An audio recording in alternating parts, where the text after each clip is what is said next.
राजस्थान में आज बिजली विभाग पर निजीकरण का संकट मंडरा रहा है। इसी को लेकर आज धरना प्रदर्शन किया जा रहा है। क्या कुछ मांगे इनकी जानते हैं? किस चीज को लेकर धरना प्रदर्शन कर रहे हैं आज? विद्युत निगमों में जो निजीकरण हो रहा है, तीनों डिस्कॉम और ट्रांसमिशन और जनरेशन, उसको लेकर हम पूरे राजस्थान में संयुक्त संघर्ष समिति के तत्वाधान में तमाम 15 श्रम संगठन है, इंजीनियर्स है, इंटक है, बीएमएस है, भारतीय मजदूर संघ, आरवट का है, केएमएस है, मंत्रालय कर्मचारी है, सारे श्रम संगठन अपने डंडे झंडे छोड़कर सड़कों पर है। और हम प्रयास करेंगे कि इस आंदोलन को पूरा जैसे यूपी में अंदर देखा, हम परिवार सहित रोड पे आएंगे अगर सरकार नहीं मानी तो, और सरकार को मजबूर करने की ये निजीकरण का विरोध हम बंद करें, ये हमारी पूरी मांगे हैं। अच्छा, निजीकरण होता है तो किस तरह का नुकसान होगा? यदि निजीकरण होता है तो इससे जो पिछली कांग्रेस की सरकार ने आम उपभोक्ता को 200 यूनिट बिजली फ्री, साथ ही साथ किसानों के लिए 2000 यूनिट बिजली फ्री हर महीने किया है, और उसके अलावा किसानों को सब्सिडी की जो 90 पैसे पर यूनिट की जो बिजली दी जा रही है, उसके अलावा आम उपभोक्ता को भी 200 यूनिट तक की जो बिजली है वो कम रेटों पर दी जा रही है। यदि कोई प्राइवेट कंपनी वाला यदि यहाँ पर आता है तो वो सिर्फ अपने मुनाफे के लिए काम करेगा, वो जनता को सुविधाएं देने के लिए काम नहीं करेगा। इसलिए निजीकरण हर लिहाज से गलत है और निजीकरण बिल्कुल भी बर्दाश्त नहीं किया जाएगा। राजस्थान की आम जनता भी अब सड़कों पर उतरने के लिए तैयार है, किसान महापंचायतें कर रही हैं और कर्मचारी आंदोलन के लिए पूर्ण रूपेण मूड बना चुके हैं। अच्छा, पहले भी खूब बार प्रयास किए गए निजीकरण के, आपने विरोध किया, सरकार बैकफुट पर आई थी। आपको लगता है इस बार बैकफुट पर आएगी? सरकार को बैकफुट पे आना पड़ेगा, क्योंकि हमने जनता से भी सहयोग मांगा है। और सर्वप्रथम मैं तो ये कहता हूँ कि जनता से ये अपील है कि जो अपने बच्चों का भी भविष्य देखे, जो इंजीनियरिंग कर रहे हैं, ITI कर रहे हैं, क्लर्क की जो तैयारी कर रहे हैं, उनकी भी वैकेंसी खत्म हो जाएगी।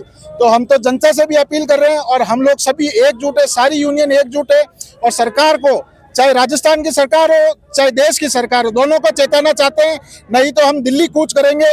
ये हमेशा ध्यान रखे सरकार। अच्छा, रोजगार किस तरह से खत्म होगा इससे, निजीकरण होने से? साथियों, सच्चाई तो ये है कि सांप मेरे आस्तीन में ही नहीं है, आपके बिस्तर में भी सो रहा है, परंतु आप बेचैनी की नींद सो रहे हैं, इसलिए आपको नहीं लग रहा है। वरना देश के हालात बहुत खराब हैं। मजदूरों की स्थिति ऐसी हो गई है कि नौकरियां दांव पर लगी हुई है। जो बीजेपी सरकार दावा कर रही थी कि हम नौकरियां दे रहे हैं, ये नौकरियां दे रहे हैं, निजीकरण चला रहे हैं, उद्योगपतियों को न जाने कहां कहां पहुंचा रहे हैं। और ये रेस्ट हाउस भी किसी समय में बिकने की स्थिति में था। जब सरकारें ये करेगी तो मजदूर कहाँ जाएंगे? मजदूर को सड़कों पर आना ही होगा। और एक साल का जश्न मना रही है सरकार तो, और एक तरफ निजीकरण, क्या कहेंगे? झूठ बोल रही है एक तरफ, ये सब मजदूर कर्मचारियों को धोखे में रख रही है। ये निजीकरण करके सब कर्मचारियों को हैंडीकैप बनाना चाहती है। इससे कुछ होने वाला नहीं। हम सब एकजुट हैं, 15 हमारी यूनियन है, सब हम एकजुट हैं, और हम चाहते हैं सब इन पर, अगर ये नहीं मानते हैं इसमें निजीकरण रोकने के लिए, तो सारा हम जयपुर जाएंगे, जयपुर के बाद दिल्ली जाएंगे, कुछ करेंगे। कैसे नुकसान होगा निजीकरण होता है तो? पैसे बढ़ेंगे और घोटाला चलेगा, सब पैसे खाएंगे। ये लोग जो प्राइवेट वाले हैं वो आते हैं, लोगों को पैसे खाते हैं, और हम ये खाते नहीं कोई पैसे, बेचारे इनको काम देते नहीं है। मजदूरों को काम देना चाहिए, ये काम देते हैं इनसे, वो और छीन रहे हैं इनसे काम। डिस्कॉम अभी सरकार में है तो जनता को किस तरह से फायदा होता है? डिस्कॉम हम देंगे सरकार में तो इसको कर्मचारियों को सुविधा मिलेगी अगर, तो वो जनता के लिए आराम से काम करेगा, बिजली सस्ती मिलेगी उनको, और हर चीज में जनता को आराम होगा। और नहीं तो जो ये प्राइवेटाइजेशन होगा तो कर्मचारी तो रहेंगे घाटे में, और ये जो प्राइवेटाइजेशन लेने वाले, निजीकरण वाले हैं, वो रहेंगे मुनाफे में, और इनके सभी की टांग टूट जाएगी। जनता को नुकसान होगा सबसे ज्यादा इसमें। उनके जो निजी ठेकेदार कंपनियां आएगी, उनका सबसे बड़ा मुनाफा तो मैं आपको ये बता दूं कि उन्हें कोई काम नहीं करना पड़ेगा। वो आते ही अगर हमारे डिस्कॉम का स्क्रैप भी बेचते हैं सरकार का, स्क्रैप से मैं कहता हूं कि उनका जो भी लागत आनी है वो वसूल लेंगे।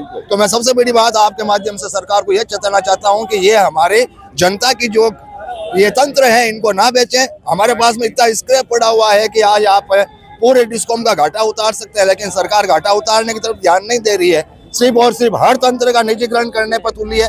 उससे खास जो असर पड़ेगा कर्मचारियों पर पड़ेगा, आम जनता पर पड़ेगा। उन्हें मिलने वाली सारी की सारी सब्सिडियां खत्म हो जाएगी।